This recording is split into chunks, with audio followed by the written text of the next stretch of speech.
The decision to transfer out of a final salary pension scheme is complicated, says Philippa Hann, so here she outlines 8 red flags that can be causes for concern in the case of a defined benefit (DB) transfer. The Clarke Willmott solicitor has been representing British steel workers in their battle to receive compensation from the Financial Services Compensation Scheme (FSCS) for advice they received in 2017 before they transferred out of their DB British Steel Pension Scheme (BSPS).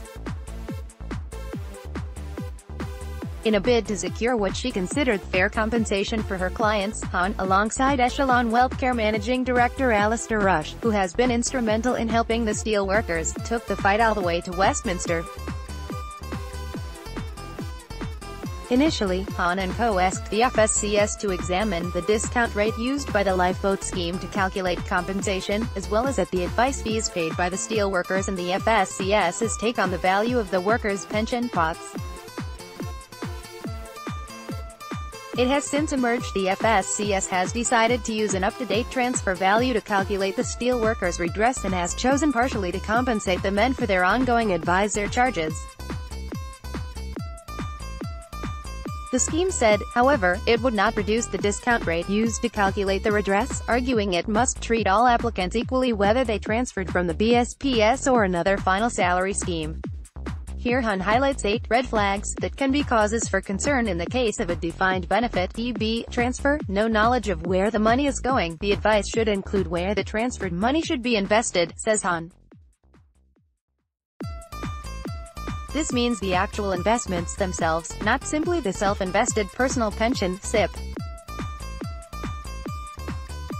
Where the advice on where the money should be invested differs from where the money is actually invested is a cause for concern. The advice should also take into account the fees which will be payable from the pension investments, Hann continues. Where the advice lists different, particularly lower, fees to those which are actually being charged, then this should be a cause for concern. No rates of return explained. Hann also believes that transfer advice should explain the rates of return needed to match the benefits being given up and take into account the fees and charges that will be paid out of the pension along the way. Where it is not made clear to clients how the fees and charges payable from their pension will affect the amount the pension pot will grow or fall, she argues, then this should be a cause for concern. No idea of clients' income and outgoings. She also says the advisor should understand what income the client needs in retirement, where the client did not have a detailed discussion about what their outgoings might be, for example, food, utilities, council tax, holidays, for example, then this should be a cause for concern.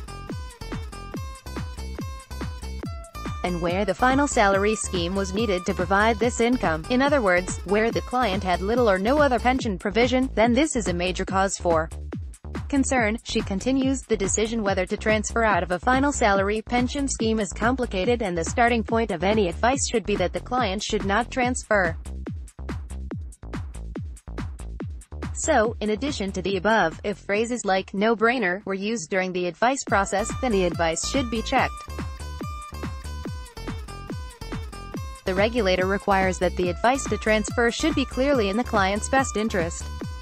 Borderline cases will not meet this test. Hann also points out 4 other red flags to watch out for, warning that, if the stated reason for the transfer is any of the following, with no other clear reason to transfer, then, the advice may be dubious at best. The client wants more flexibility to invest. The client wants his or her family to benefit from the pension on their death, without any discussions as to how life assurance might meet this need, no discussions about the possibility of running out of money, the desire to retire early without an explanation of how that could be achieved while staying in the final salary scheme.